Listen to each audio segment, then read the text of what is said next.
الذين آمنوا وعملوا الصالحات فلهم أجر غير ممنون فما يكذبك بعد بالدين أليس الله بأحكم الحاكمين صدق اللہ.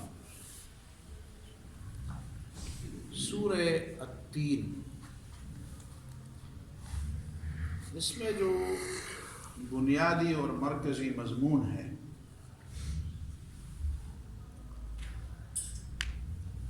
شام و فلسطین اور مکہ کی سرزمین کی قسم کھا کر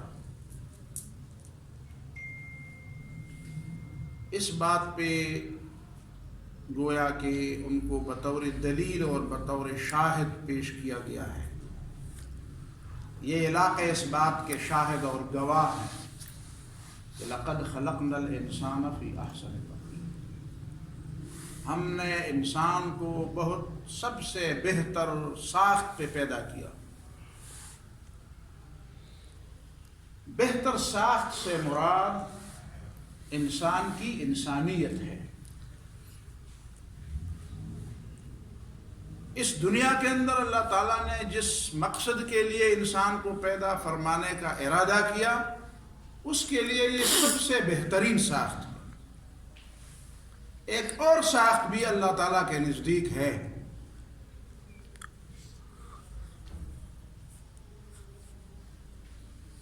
نحن قدرنا بینکم الموت وما نحن بمسبوقین علی ان نبدل امثالکم وننشئکم فیما لا تعلمون.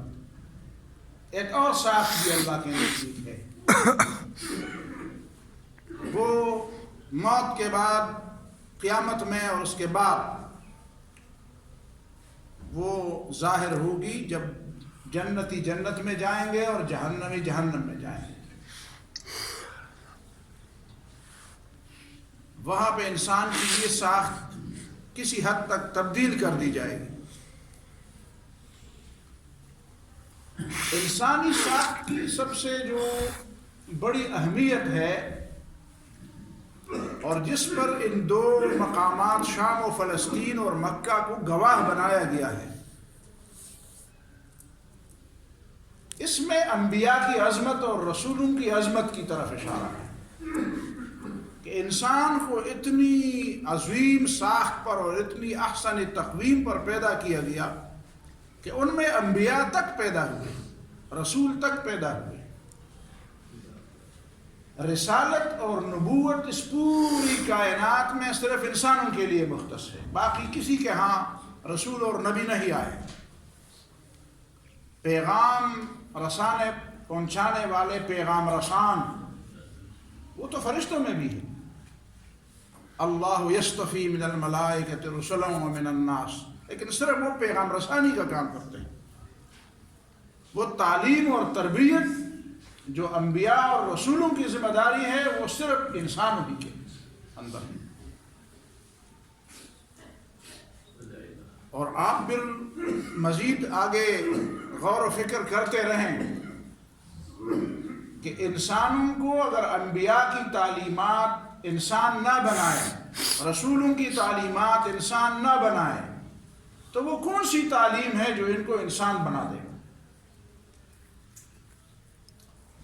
دنیا میں ہر چیز کے بنانے کے کارخانے موجود ہیں، مل موجود ہیں، ادارے موجود ہیں، لیکن انسان کو انسان بنانے کا ادارہ صرف وہ انبیاء کی تعلیمات ہے، صرف وحی کی تعلیمات ہے. اور پھر اس کے بعد فرمایا گیا کہ ثم رددناہ اسفل سافلین. وہ انسان جو احسن تقویم پر پیدا کیا گیا ہے اس کی پھر دو قسمیں ہو جاتی ہیں. کچھ لوگ تو احسن تقویم پر ثابت قدم رہتے ہیں، جو انبیاء کی تعلیمات پر ثابت قدم رہنے والے ہیں، اور کچھ اس احسن تقویم سے گر جاتے ہیں. اور جب وہ انسانیت سے گر جاتے ہیں تو ثم رددناہ اسفل سافلین، پھر اس سے نیچے کوئی دوسری مخلوق نہیں ہوتی. وہ ساری مخلوق میں سب سے بدترین مخلوق بن جاتی ہے وہی انسان جو احسن تقویم پر جس کو پیدا کیا گیا ہے. اگر وہ انبیاء کی تعلیمات کو چھوڑ دے، بھلا بیٹھے، اس سے صرف نظر کر دے، اس سے انکار کر دے، اس کو نظر انداز کر دے، اس کو توجہ نہ دے، تو پھر وہ اسفل سافلین، نیچوں سے نیچے، سب سے اتاہ گہرائی میں گر جاتے ہیں۔ آپ اندازہ لگائیں، جنگل کے جانور جب بھوک ان کو ستاتی ہے اپنے غاروں سے نکلتے ہیں، اور کسی جانور کا شکار کر کے جب ان کا پیٹ بھر جاتا ہے تو واپس اپنے غار میں جا کر بیٹھ جاتے ہیں۔ وہ یہ تہیہ نہیں کرتے کہ ہمیں جو داڑیں اللہ نے دی ہیں، جو پنجے اللہ نے دیے ہیں شکار کرنے کے لیے، اسی سے مسلسل دوسرے جانور کو شکار کرتا جا اور مارتا جا اور تباہی اور بربادی پھیلاتا جا۔ یہ کام نہیں کرتے۔ یقیناً اپنے داڑوں کو، یقیناً اپنے پنجوں کو شکار کے لیے استعمال کرتے ہیں، لیکن وہ ہوتے بھوکے ہیں۔ بھوکے ہیں تو بھوک مٹ جاتی ہے تو بند ہو جاتے ہیں، آرام کرتے ہیں۔ لیکن اس کے مقابلے میں وہ انسان جبکہ وہ بھوکا بھی نہ ہو، وہ نہ صرف اپنے داڑوں اور پنجوں سے کام لیتا ہے بلکہ اپنی عقل سے بھی کام لیتا ہے، اور ایسی ایسی چیزیں ایجاد کرتا ہے کہ اپنی ہی نوع انسانی کی نسلوں کے نسلیں تباہ و برباد کر دیتا ہے، اور اس پر اکتفا نہیں کرتا، اس پہ اسے کوئی پشیمانی بھی نہیں ہوتی، پشیمانی بھی نہیں ہوتی۔ ایٹم بم بنا کر وہ انسانوں کے لاکھوں انسان تباہ برباد کر دیتا ہے، اسے پشیمانی بھی نہیں ہوتی، اسے اپنا ضمیر کوئی ٹوکا بھی نہیں دیتا۔ یہ دو کردار اللہ تعالیٰ نے پیش فرمایا، اور پھر فرمایا الیس اللہ باحکم الحاکمین۔ اگر انسانوں کی یہ دو قسمیں بالکل ایک دوسرے سے الگ رخ پر، ایک احسن تقویم پر قائم ہونے والے انبیاء اور رسولوں کے رستے پر جانے والے، اور دوسرے احسن تقویم سے نیچے گر کر اتاہ گہرائیوں میں گرنے والے اور جانوروں سے بھی بدتر زندگی گزارنے والے، کیا وہ جو احکم الحاکمین ہے اور جس کی خدائی اور جس کی بادشاہی ہے اس کائنات کے اندر، وہ ان دونوں کو جزا و سزا کے بغیر چھوڑ دے گا؟ الیس اللہ باحکم الحاکمین۔ احکم الحاکمین جو رب ہے وہ ان کو جزا اور سزا کے بغیر چھوڑے گا۔ یہ تو ہو گئی وہ بنیادی بات جس کی بنیاد پر میں دو باتوں کا تذکرہ کر کے آپ کے سامنے رکھتا ہوں۔ پچھلے 2-3 ہفتوں سے آپ سن رہے ہیں ناروے میں، اور اس سے پہلے سویڈن میں اور ڈنمارک میں اور کہاں پہ قرآن کے خلاف اور رسول اللہ صلی اللہ علیہ وسلم کی ذات پہ حملے ہوئے، اور میں حیران ہوتا ہوں ان لوگوں پر۔ سویڈن سے ایک صاحب نے مضمون لکھا ہے، دیکھیں نا، جب آدمی اپنے ماحول کے اندر جب ہوتا ہے، وہ ماحول اس کو بالکل ایک ایسے انداز میں سکھا رہا ہوتا ہے جسے اس کو پتہ بھی نہیں ہوتا، عریان ماحول میں آپ رہیں گے تو آپ کو عریانی کوئی عیب نظر نہیں آئے گی، آپ عادی ہو جائیں گے، کہتے ہیں یہ تو عادت ہے، یہ تو عام بات ہے، عام بات ہے۔ وہیں پہ اس سے پتہ چل جاتا ہے کہ اسلام معاشرے کی تشکیل پر اور اسلامی حکومت کے قیام پر کیوں زور دیتا ہے۔ یہ چیزیں غیروں کے پاس ہوں، قوت غیروں کے پاس ہو، معاشرہ اسلام کا کہ رنگ میں رنگا ہوا نہ ہو، صبغۃ اللہ، تو آپ کا انفرادی اسلام آپ کو کہاں تک بچا کے رکھے گا؟ آپ کے ذہن میں ایسی باتیں گھر کر جائیں گی کہ آپ کو پتہ ہی نہیں ہوگا، آپ اسلام سے بہت دور جا چکے ہوں گے۔ وہاں پہ اس کے ذہن میں یہ ہے کہ بہرحال ہم نے ہر صورت یورپ میں رہنا ہے، اور پھر بذام خود وہ کہ سمجھتے ہیں کہ اپنے اسلام کو بھی بچا کے رکھنا ہے۔ تو ظاہر ہے کہ یہ دو چیزیں جب ملیں گی تو اس سے سیکولرزم ہی بنے گا، اور کیا بنے گا؟ وہ ہمارے منطق کی کتابوں میں لکھا ہوا ہے نا کہ النتیجۃ تتبع الاخص الارذل، دو چیزوں کو آپ ملائیں گے، ان میں ایک چیز اعلیٰ پائے کی ہوگی اور دوسری چیز بالکل نیچے اور خسیس قسم کی ہوگی، 2 نمبر نہیں 10 نمبر ہوگی۔ تو اس کا جو نتیجہ نکلے گا وہ 2 نمبر اور 10 نمبر کے مطابق نکلے گا، وہ جو اعلیٰ قسم کی چیز ہے اس کے مطابق نتیجہ نہیں نکلے گا۔ نتیجہ ہمیشہ اس کا تابع ہوتا ہے جو اس میں جو مقدمات میں سب سے اخص اور ارذل اور نیچ ہوتا ہے، اس کا نتیجہ وہی نکلے گا۔ اب وہ مسلمانوں کو نصیحت کرتے ہیں کہ جس آدمی نے قرآن کو جلانا چاہا، اصل میں وہ یہ سمجھانا چاہتا تھا دنیا کو، اس کی بات یہ ہے، وہ دنیا کو سمجھانا چاہتا تھا کہ یہ مسلمان جو ہے یورپ میں رہنے والے، یہ جہاں کے رہنے کے قابل نہیں ہیں۔ کیوں رہنے کے قابل نہیں ہیں؟ اس لیے کہ یورپ کے اندر تو برداشت اور ٹالرنس بڑے عروج پر ہے، ان کی برداشت کی جو قوت ہے وہ بالکل انتہا درجے کی ہے، اور وہ اس سے یہ دکھانا چاہتا تھا کہ دیکھو یہ مسلمانوں کے اندر کوئی ٹالرنس، کوئی قوت برداشت نہیں ہے، اس لیے وہ چھوٹی سی بات پر بھی برافروختہ ہو جاتے ہیں، آگ پکڑتے ہیں، غصے میں آ جاتے ہیں، انتقام پر اتر آتے ہیں، حملہ کرنے والے ہوتے ہیں، ان کے ہاتھ میں کوئی چھری ہوتی ہے تو مارتے ہیں لوگوں کو، اگر ان کا بس چلے تو آپ کو گلے سے بھی پکڑتے ہیں، آپ کو مار بھی ڈال، اگر ان کے ہاتھ میں بندوق دی جائے تو آپ کو قتل بھی کرتے ہیں، اگر ان کے ہاتھ میں کوئی بم دیا جائے تو سارے ملک کو مارتے ہیں۔ دیکھو اب میں نعوذ باللہ، اب وہ کہتا ہے کہ اس نے قرآن مجید کو جلانا اس لیے چاہا تاکہ وہ دوسرے انسانوں کو دکھائے کہ دیکھو ان مسلمانوں کے رویے کو۔ اور جس آدمی نے، عمر نام تھا یا جس جو بھی نام تھا، اس نے جب اس پہ حملہ کیا تو کہتے دیکھو میں نے نہیں کہا تھا کہ حملہ کریں گے، یہ وہی لوگ ہیں جن کے اندر کوئی قوت برداشت نہیں ہے، اور وہ ہمیں پھر تلقین کرتا ہے مسلمانوں کو کہ اپنے اندر قوت برداشت پیدا کر دو۔ میرے بھائی تجھے تو ہم معذور سمجھیں گے، تم نے تو ایمان کے اندر ناروے میں رہنے کو بھی شامل کر دیا ہے۔ آمنت باللہ و ملائکتہ و کتبہ کے درمیان کہیں تم نے جملے لگا دیا ہوگا کہ والسکونۃ فی نارویجن، کہ میں اس پر ایمان رکھتا ہوں کہ میں نے ناروے میں رہنا ہے، میں نے یورپ میں رہنا ہے، لیکن ہم نے تو یہ قسم نہیں کھائی ہے۔ میں کوئی کریڈٹ نہیں لینا چاہتا کہ ہم نے الحمدللہ اپنی مرضی سے، جہاں پہ لوگ رو رہے تھے اور منتیں اور جولیاں بچھا رہے تھے، ہم نے چھوڑ دیا ہے، اس کو اپنی مرضی سے چھوڑ دیا ہے، ایسی کوئی بات نہیں ہے۔ لیکن میں آپ کو یہ سمجھانا چاہتا ہوں کہ مجھ سے تو تم یہ توقع رکھتے ہو کہ تم جس کتاب پر ایمان رکھتے ہو، ایمان جانتے ہو ایمان کیا چیز ہے؟ جس کتاب پر تم ایمان رکھ، جس کتاب کو تم سمجھتے ہو کہ خالق ارض و سما کی طرف سے انسانوں کے لیے ایک کتاب ہے، ہدایت کی کتاب ہے، اس پر ایمان بھی رکھو اور اس کو جلتے ہوئے دیکھو، برداشت بھی کر لو۔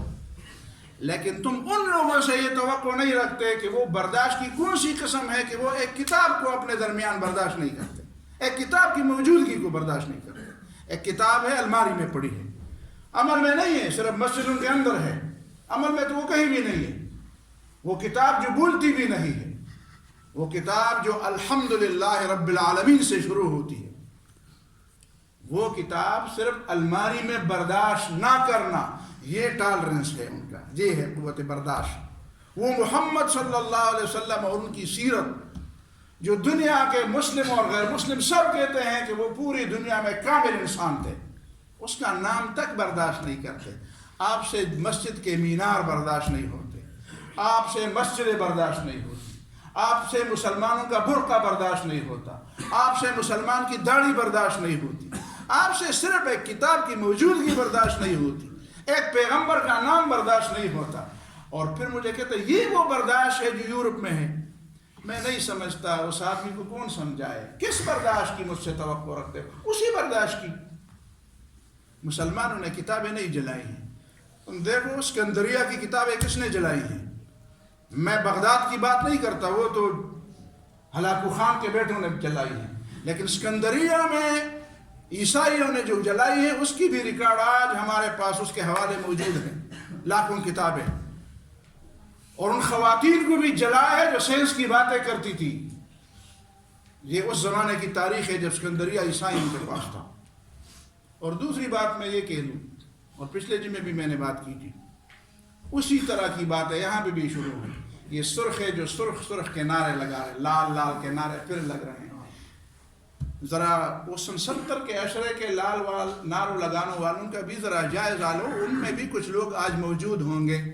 اگر ان میں 99% لوگ اب اللہ کا نام نہیں لیتے تو آج مجھ سے جرمانہ لے لیں. میں سلام کہتا ہوں ان لوگوں کو، سلام کرتا ہوں جنہوں نے پہلے سے کہہ دیا تھا کہ جوانی میں جو لال لال کے نعرے لگاتے ہیں نا، بڑھاپے میں پھر اللہ اللہ کرتے ہیں. اور ایک دو مثالوں کے علاوہ ان سب لوگوں کا تاریخی جائزہ لو جو کالجوں اور یونیورسٹیوں میں اس زمانے میں لال لال کے نعرے لگاتے تھے، آج وہ اللہ اللہ کے نعرے لگاتے کسی مسجد میں ہوتے ہیں. ان نعروں کا مطلب کیا ہے؟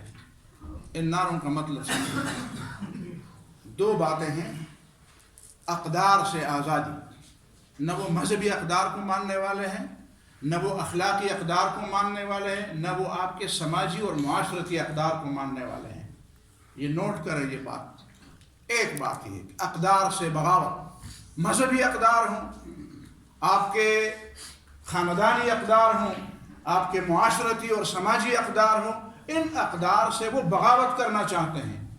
اور دوسری بات وہ نظریے اور عقیدے کے طور پر ریاست جیسے ادارے سے بھی بغاوت کرتے ہیں. آپ کسی دہری اور کمیونسٹ کو مخاطب کر کے کہہ دیں کہ بتائیں آپ کا نظریہ کیا ہے کہ ریاست کے بارے میں. یہ لوگ ریاست، یہ کہتے ہیں ہم تب کامیاب ہوں گے جب ریاست ہی نہیں رہے گی، پوری دنیا کوئی ریاست نہیں رہے گی. وہ صرف باتوں میں آپ کو دھوکہ تو دیں گے، لیکن ان کا اصل نظریہ یہی ہے ریاست. اب ریاست سے بغاوت یہ کام تو کسی اور کے سپرد ہے. میں ان لوگوں کی کہتا ہوں کہ یہ ان لوگوں کا جواب چاہیے. اور میں یہ بھی کہتا ہوں کہ ہر باپ کا، ہر سفید ریش کا، ہر بزرگ کا یہ فرض بنتا ہے کہ ان کے اقدار سے بغاوت کرنے والوں کو وہ جواب دے. اور تیسری بات میں یہ کہہ دوں کہ صرف فتووں کے زور پر نہیں چلنا چاہیے کہ ابھی علماء کے سامنے لایا جائے کہ جی یہ سرخے پھرنے کے لائے ہیں، پھر کفر کا فتویٰ دے دے، پھر ان نعروں کے اوپر یہ ٹپا لگا دے. اور وہ مہربانی کر کے آپ بھی ذرا اپنی ذمہ داری پوری کر دیں. سارے لوگوں کو اپنی ذمہ داریاں، اسلام کا نام استعمال کرنا ذرا چھوڑ دے. جولی بچھاتا ہوں سامنے تو آپ لوگ ہیں نا، میں کسی اور سے بات کرنا چاہتا ہوں آپ کے ذریعے. جو ابھی تک اسلام کا نام تم نے بدنام کیا، نام لے لے کر آپ نے اسلام کا چہرہ بگاڑنے کی کوشش کی، خدا کے لیے اس کو چھوڑ دے ذرا. اور یہ جمہوریت اور یہ حقوق کے نام لے لے کر جو آپ نے سب کا ستیاناش کر دیا، سب کی مٹی پلید کر دی. بھائی لوگوں کو حقوق نہیں ملتے تو نکلیں گے تو ضرور. یہ کون سا طریقہ ہوا کہ آپ ہمیں کہتے ہیں کہ چپ کراؤ اس کو؟ ایک بچہ روتا ہے وہ دودھ لینے کے لیے، آپ ہمیں کہتے ہیں اس کو اس کو لوریاں دو، سلاؤ اس کو، چپ کرا دو. یہ چپ کرانے والا مسئلہ ابھی نہیں چل سکتا. حقوق دینے ہوں گے، دھوکے سے باز آنا ہوگا. یہ جو دو نمبری اور اس طرح کے دھوکے نہیں چلیں گے. یہ جو ابھی تک ہمیں دھوکے دی، 70 سال سے ہمیں دھوکہ دیا گیا ہے، ہمیشہ سے دھوکہ دیا گیا ہے. یہ دھوکے مزید نہیں چلیں گے. اور خدا کا واسطہ دے کر کہتا ہوں کہ اس ملک کو برباد نہ کرو. ہم تو اس میں صرف رہتے ہیں، مزے تو آپ کرتے ہیں، مزے آپ کے خراب ہوں گے. ایسا نہ ہو کہ واقعی ان اقدار سے بغاوت ہو جائے، واقعی یہ کوئی لاوا پھٹ جائے اور کوئی نئی شکل اختیار کر دے. اور یہ صرف باتوں سے نہیں، جب لوگ بھوکے ہوں تو تقریروں سے بھوک نہیں مٹتی، فتووں سے بھوک نہیں مٹتی، دباؤ سے بھوک نہیں مٹتی کہ آپ لوگوں کو دبائیں، زور سے دبائیں، فوج کے زور سے، قوت، جیل کے، اس دباؤ سے نہیں ہوگا. یہ ہوگا کہ آپ لوگوں کو حقوق دیں، آپ منافقت سے باز آ جائیں. یہ کچھ تلخ سی باتیں تھیں، لیکن یہ قومی المیہ ہے. اس المیہ کی طرف توجہ دینے کی ضرورت ہے. ہم بھی اس ملک کے باسی ہیں، ہماری بھی اس ملک میں خون جگر شامل ہے. میں سمجھتا ہوں کہ آپ میری بات کو سمجھ گئے ہوں گے. اللہ تعالیٰ مجھے اور سمجھ اور عمل کی توفیق عطا فرمائے اور اصلاح کی بھی توفیق عطا فرمائے.